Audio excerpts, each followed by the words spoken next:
తాళం గారు వచ్చి ప్రార్థన చేస్తూ ఉంటారు.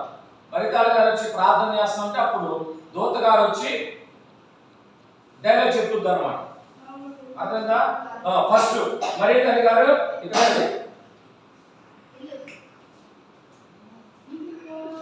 ఇటు వచ్చి ఇలా అక్కడే ఉంటుంది, నేను చూపిస్తున్నా. ఇటు వచ్చి ఇటు నుంచి మోకాలు వేసి ప్రభువా నీకే వందనాలు స్తోత్రాలు, మీ కృపాక్షం మాకు దయచేసి అది చిన్న ప్రార్థన చేసి అప్పుడు దూత వచ్చి దూత ఎక్కడి నుంచో వచ్చారు. చూడాలి, మీరు స్టోరీ చూడాలి, ఎవరి తర్వాత ఎవరు కన్ఫ్యూజ్ అయిపోతున్నారు. నేను చెప్పినట్టు వచ్చి నువ్వు ఇక్కడ